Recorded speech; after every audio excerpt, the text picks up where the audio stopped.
செந்தில் மீனா ரூமில். மீனா முழிச்சிட்டாங்க. யார்கிட்ட ஃபோன் பேசிட்டு வரீங்கன்னு கேட்குறாங்க. செந்தில், அண்ணன் தான் ஃபோனில். அண்ணி சும்மா சும்மா கோச்சிக்கிறாங்க. மீனா, ஒன்றுமே தெரியாமல் 20,000 கட்ட வச்சாங்க. செந்தில், அவங்க மேலே ஏன் இவ்வளோ கோவம்? மீனா, அவங்க காரியக்காரங்களாக இருக்காங்க. இந்த ஹோட்டல் விஷயம் ஒரு நாள் மாமாவுக்கு தெரிய வரும். அப்போ மாமா என்ன பண்ணுவார்னு ஆர்வமாக இருக்கேன். அடுத்த நாள் மயில் அம்மாவுக்கு கால் பண்ணுறாங்க. மயில் தூங்கவே இல்லைன்னு சொல்கிறாங்க. சமாதானமாக போகாதுன்னு நீங்கள் சொன்னீங்களே, அதான். சரவணன் நல்லா தூங்கிட்டதாகவும் சொல்கிறாங்க.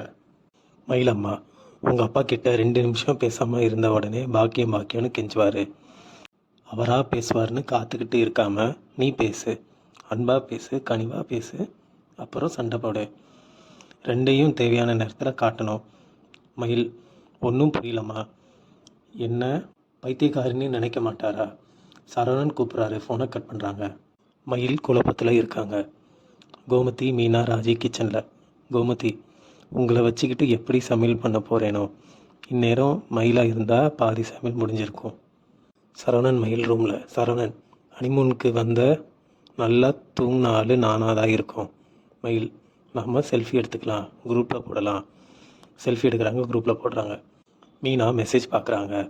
செல்ஃபி எங்கெல்லாம் எடுத்தான்னு சொல்கிறாங்க. தூணுக்கு பின்னாடி ஒன்று, கார்டனில் ஒன்று. ராஜி, தென்னை மரத்துக்கு கீழே ஒன்று, மாமரத்துக்கு கீழே ஒன்று. கோமதி, இவ ஊர் சுற்றி பார்க்க போனாலா இல்லை நமக்கு ஊரை சுற்றி காட்ட போனாலா? எதுக்கு இதெல்லாம் அனுப்புகிறா? மீனா, அவங்க ஜாலியாக இருக்குன்னு காட்டுறதுக்கு. ஹாலில் செந்தில், கதிர், பழனி ஃபோட்டோ பார்க்குறாங்க. பழனி, செந்தில், நீயும் ஹனிமூன் போன இந்த மாதிரி ஃபோட்டோ அனுப்புனியா? செந்தில், அதான் எல்லாரும் கூட வந்தாங்களே. சரவணன் மயில். சரவணன், வா வாக்கிங் போகலாம். மயில், நான் வருத்தமாக இருக்கேன். எல்லாருக்கும் ஃபோட்டோ அனுப்புனேன், யாருமே ரிப்ளை பண்ண மாட்டாங்க. சரவணன், எல்லாரும் வேலையாக இருந்திருப்பாங்க. மயில் அரிசிக்கு வீடியோ கால் பண்ணுறாங்க. எல்லாரையும் பார்க்கணுன்னு சொல்கிறாங்க. எல்லார்கிட்டையும் பேசுகிறாங்க. நான் ஃபோட்டோஸ் அனுப்புனேனே, யாருமே ரிப்ளை பண்ணலை. பாண்டியன் வராரு, அவரும் பேசுகிறாரு.